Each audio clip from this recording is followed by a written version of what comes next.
파스칼의 말이 늘 머리에 남아있다. 바닷물만큼의 이성보다 한 방울의 사랑이 더 많은 것이라고 그는 말했다. 그런데 그 말을 너무 믿다가 바보짓을 많이 했다.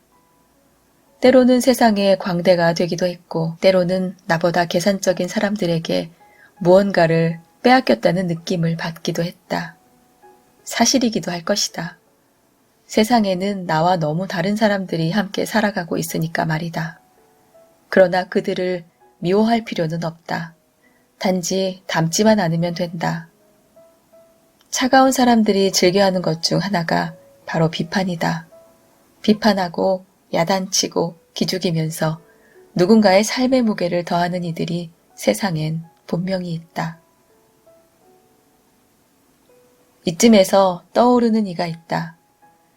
그 사람 때문에 나는 평생 처음으로 편두통을 3개월간 앓다가 결국 병원을 찾았다. 40대 중반쯤 되면 웬만한 모임에 총무역을 많이 맡는다.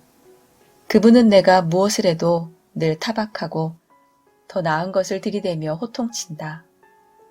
나의 하루 일과가 어려울 정도로 하루에도 10통씩 생각날 때마다 수시로 전화를 하는데 통화 내용 대부분이 비난이다. 나에 대한 것이든 남에 대한 것이든 참 듣고 있기 괴롭다. 한 번만 전화를 못 받아도 비아냥거리기 시작한다.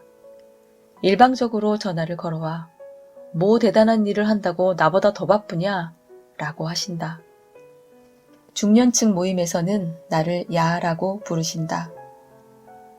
내 성격에 참다 못 참고 저희 집에서는 꼬마들한테도 그렇게 부르지는 않는데요 했더니 들은 채도 안 하신다. 세상에서 나를 그렇게 부르는 사람은 그분이 유일하다. 60이 넘은 그는 나를 마치 자신의 직원처럼 늘 부리며 구박한다. 사실 자원봉사자에게라도 그러면 안 된다. 때로 그의 말이 맞을지도 모른다.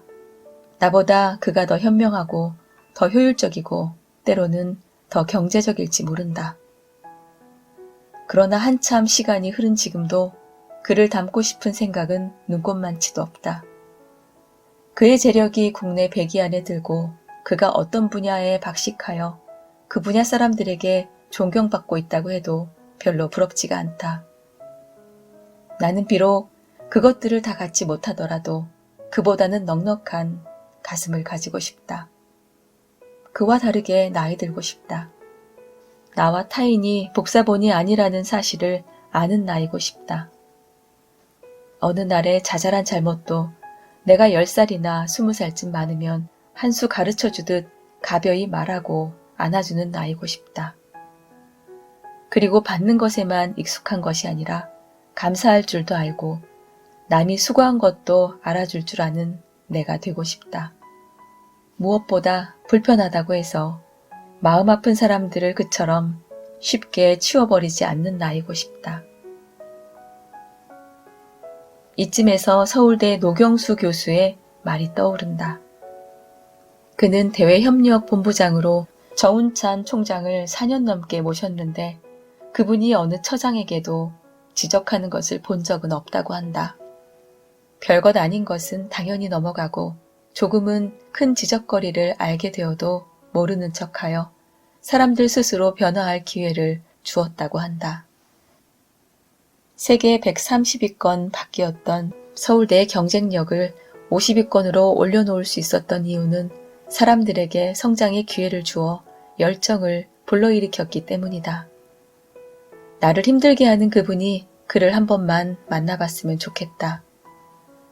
한 번은 어느 기업의 임원들을 대상으로 강의를 갔는데 임원들의 기대사항을 미리 말해주며 직원들과의 원활한 의사소통을 강조해달라고 했다.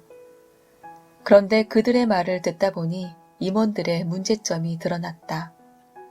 내가 겪은 그분의 모습과 흡사했던 것이다.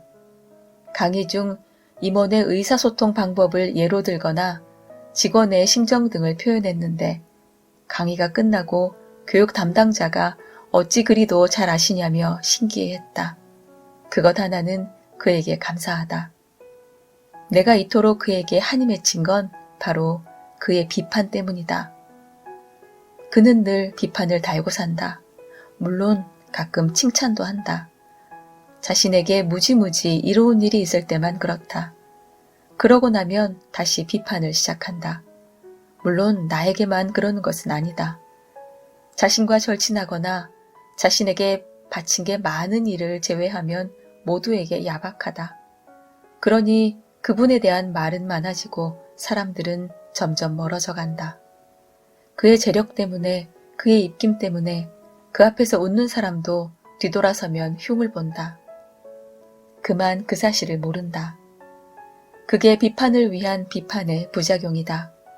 사람들은 이성이나 논리 때문이 아니라 바로 감정 때문에 상처를 받는다.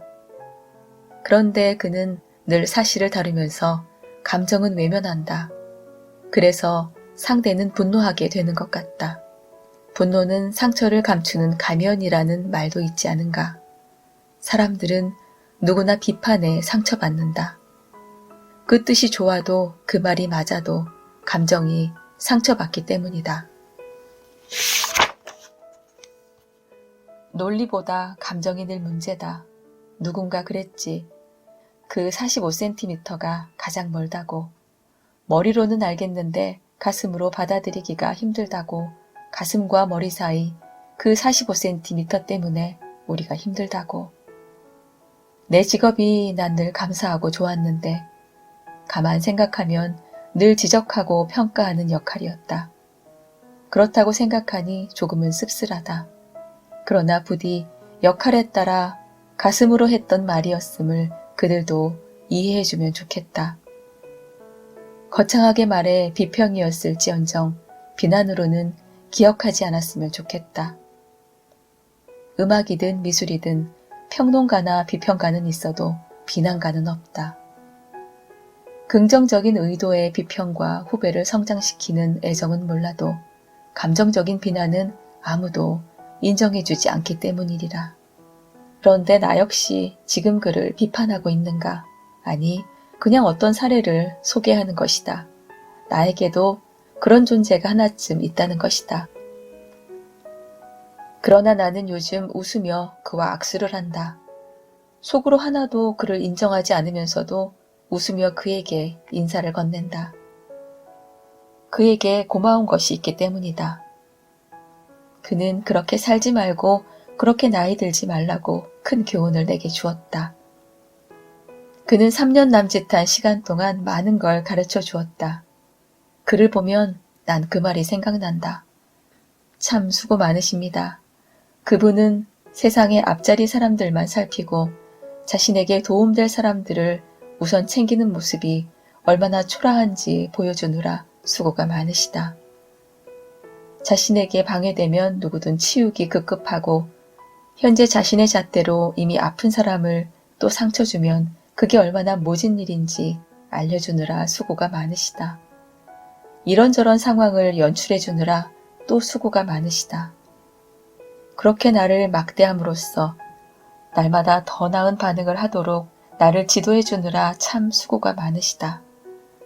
이렇게 생각하는 방법도 고난을 좀 시켜주니 가까운 이들에게는 권해주고 싶다.